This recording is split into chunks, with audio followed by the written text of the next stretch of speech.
Po strastiplnej ceste nočným autobusom nečakane sme dorazili do mestečka Nha Trang. Je to veľké mesto, primorské, takže to ideme preskúmať. Ubytovali sme sa v hoteli teraz a musíme počkať do druhej na check-in.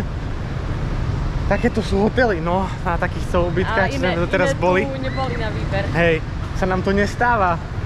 Takže proste nám sa nepáčia hotely, som zistil. No nie, tak ako možno, že podľa toho aký. Ale tak lepšie je to v tých hostejoch. Určite, tam má vybavia motorku, výlety, všetko porobia. A ten hotel mi prišiel taký fádny. Neviem, no. Takže ideme preskúmať toto pomerne veľké mesto. Raňajky. Malo by to mať veľké pláže a hlavne potrebujeme raňajky, kávičku, takže pohodka. Ďalšia káva. To je naša spása po prebdenej noci v autobuse, kde chrápali všetci Vietnamci a kašľali. To bola hrozná noc, hrozná. No ale už sme na dobrej ceste. Ideme si užiť tento deň. Let's go to the beach. Napapaný. A v tomto meste je všade reštika, úplne všade. Kaviareň. Takže tu nebudeme mať problém s jedením. Zaujímavosť na tomto meste je, že sem chodí dovolenkovať veľa Rusov, čiže všetko tu je po rusky, po angličtine a vietnamčine. A zatiaľ čo tu sme, tú hodinku sme si už všimli, takže dosť veľa Rusov. Takže dnes budeme hovoriť po rusky. Dá. Rôznorodý Vietnam. Úplne niečo iné, čisté Miami vo Vietname. Na takéto typy pláži my moc nie sme, vyzerá to tu fakt ako Miami, ale musím uznať, že je pláž dobrá. Prvýkrát je taká pláž, že vojdem do vody a už môžem plávať. Doterajšie pláže boli také, že sme museli ísť strašne hlboko do mora. A tak no, ale neviem, podľa mňa tu nie je až tak veľa ľudí. Že by to bola nejaká masovka, už som hlboko. Proste Vietnam je rôznorodý. Toto je Amerika, Vietnam. Amerika? Amerikan. Wow, 1, 2, 3. Nerob, budem mať špinavé okuliare. Aj tak ich budeš mať špinavé. Pozrite sa, malo pičku tu.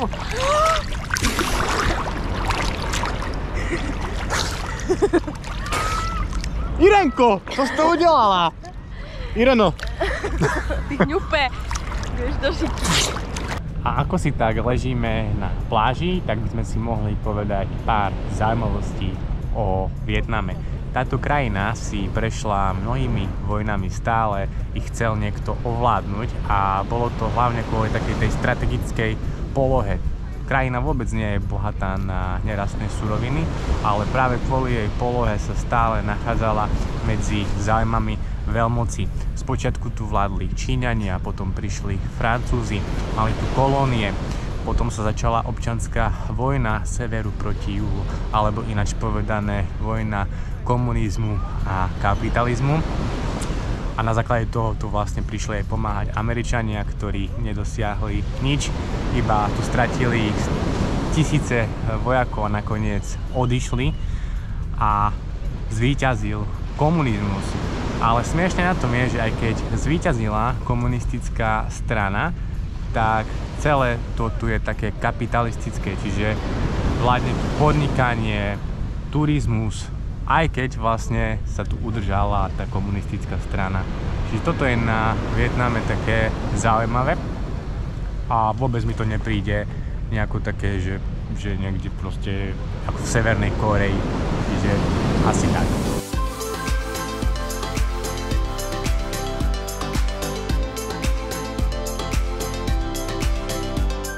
No a samozrejme, workout musí byť aj na pláži.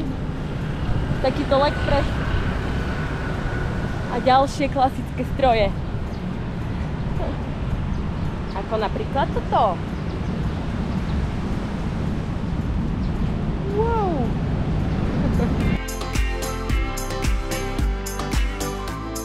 Ale zatiaľ, toto je asi najteplejší deň, čo máme vo Vietname.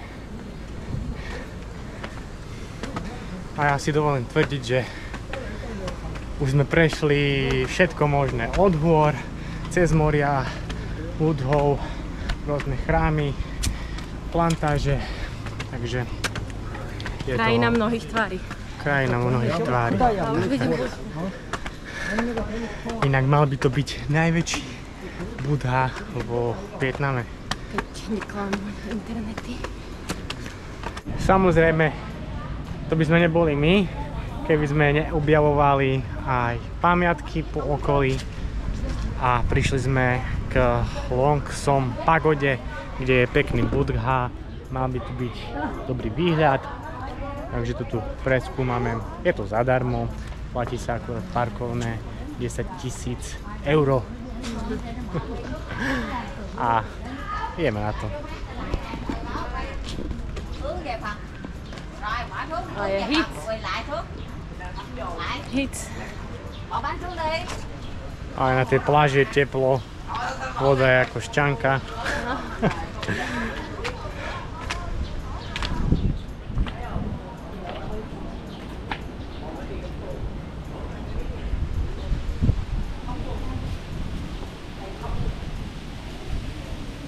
A prvýkrát sme natrafili aj na ležiaceho Budhu. A v týchto chrámoch sú všade svastiky, všímajte.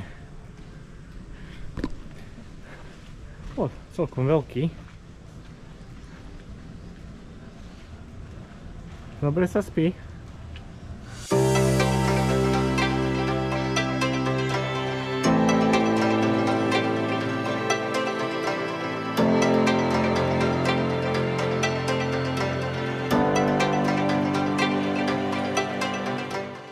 Poďme si ukázať našu hotelovú izbu v Nha Trangu. Je to úplne klasická hotelová izba, nič výnimočné. Čiže posteľ, minibar, televízor, tam je kúpeľka a takýto pekný výhľad na vietnamské Miami, Nha Trang. Z časti tam je aj výhľad na more. No a tento hotel stojí 35 eur na 2 noci pre 2 osoby aj s raňajkami, čiže si myslím, že úplne v pohode cena. Máme tu aj bazén, tak to ideme preskúmať, ale strašne veľa vypisovania, vybavovania. Ubytovať sme sa mohli až od 2. na tých homestayoch, to je oveľa jednoduchšie a rýchlejšie. Ale tak ideme vyskúšať aj vietnamské hotely. Ako pani hotelierka? Čudne. Čudne. Ideme na strechu hotela pozrieť bazén. Uvidíme. No takže už sme prišli na strechu, kde je aj bazénik. A môžeš relaxovať, Nika? No tak to vydržím. Aj s deťmi. A výhľady takéto. Miami.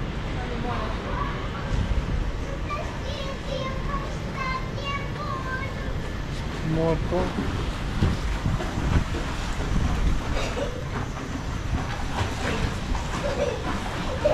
OK.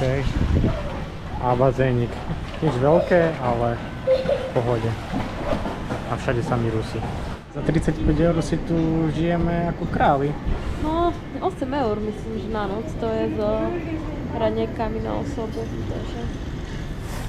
Takže... No. Not bad.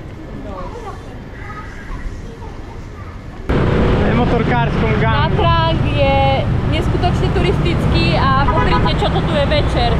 Plnka, samé skútre, na pláži je takisto plnka.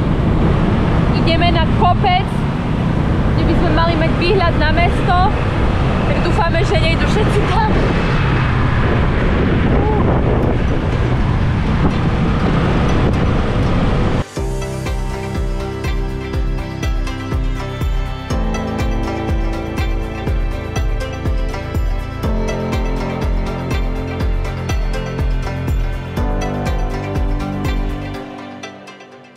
A už kráčame na vyhliadku. Angel Mountain. Vyšli sme na krásny výhľad, sú to také 3 kopčeky vedľa seba, dá sa ísť aj vyššie. a naskytne sa krásny pohľad na mesto, ktoré sa začne postupne osvetľovať, tak porobíme nejaké záberíky. Snaď mi vyjde to, čo chcem urobiť. A vypočul som asi všetky tekutiny, ktoré som v tele mal.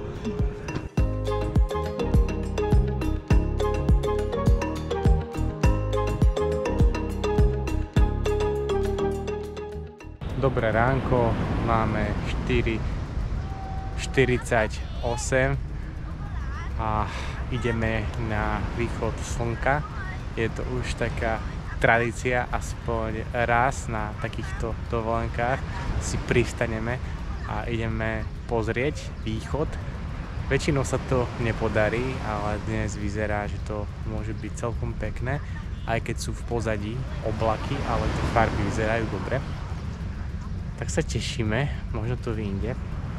No a v tomto meste to žije už takto skoro ráno. Plno ľudí behá, je na pláži, pláva. Aziati, a oni nemajú asi spania. Takže asi tak, no.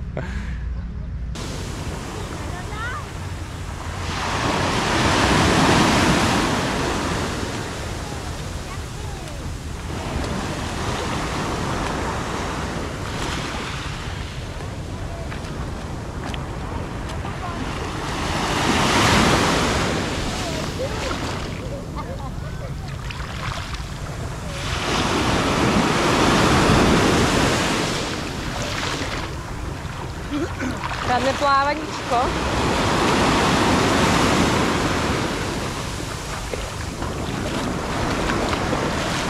Voda je úplne suprová, ako vo vani. Strašne veľa ľudí chodí ráno a večer, pozrite na tú pláž. Nielen v Hanoji ráno cvičia, ale aj tu už plávajú, cvičia.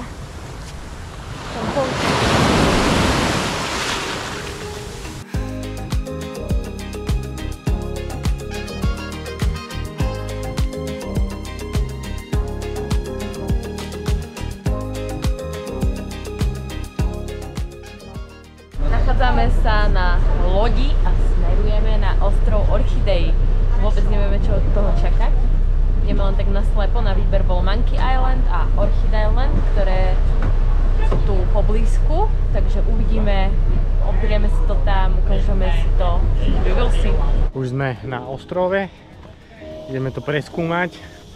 Cesta sem trvala 40 minút podľa mňa. A tí Rusi sa tu strašne rozvrskujú niektorí. Katastrofa. Na party skupinku Rusov, tak čujem na nervy. A toto je pekné. Pozri.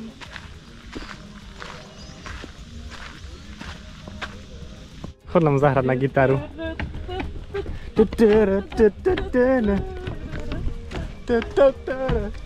A skočím si. Ježišmaria. Ešte sa potknem. Oj!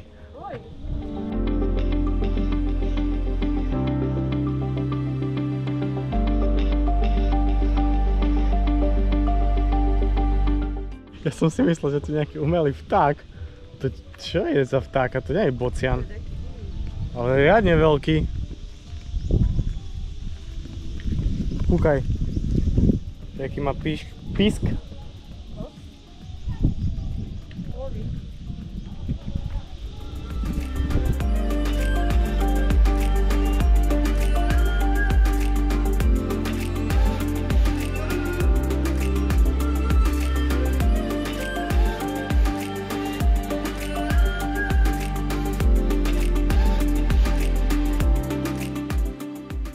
Takže tu máme aj prvú orchideu a ja som doteraz nevedel, že to je vlastne parazit stromu, na to rastie.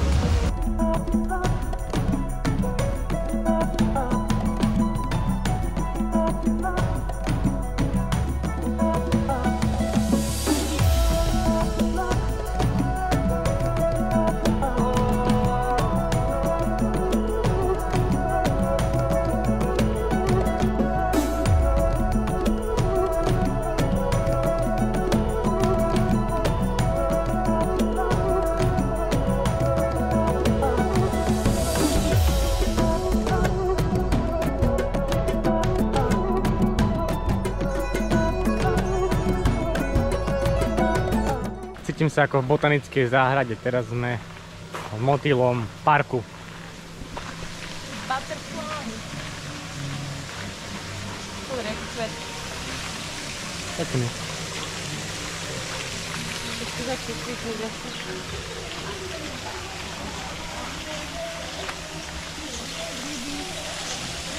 Je to Eftatia show a tancujú tu štrosy. Bồ câu được biết đến là biểu tượng của tình yêu, hòa bình và hạnh phúc. Và hình ảnh chim bồ câu.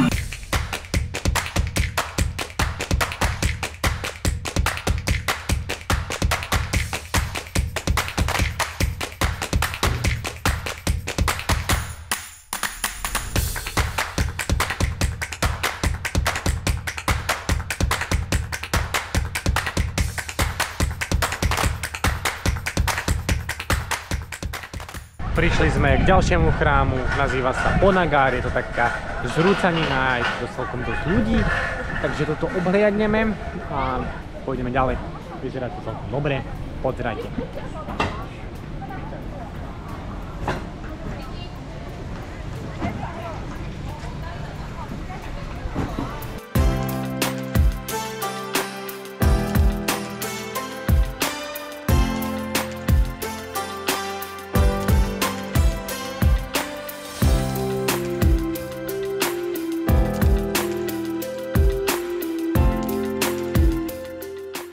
Tak skrátke, tento chrám je veľmi zaujímavý aj tým, že je trošku iný oproti chrámom, ktoré sú vo Vietname. Je veľmi podobný s Angkor Watom, ktorý sa nachádza v Kambodži a táto spojitosť je z toho dôvodu, že vo veľkej miere Vietnam ovplyvňovala čamská kultúra a v tomto chráme teda sú to 4 chrámy, jeden je veľký, druhý menší, najmenší, ešte jeden je vzadu. V každom je vlastne iný boh, ktorého si uctievali. Na najväčšom je konkrétne bohyňa Ponagar, ktorá vlastne učila ľudí poľnohospodáriť a chovať zvieratá a tak ďalej. Čiže v každom je iná bohyňa alebo boh. Určite sa to oplatí navštíviť, nestojí to veľa a je to taká zaujímavosť v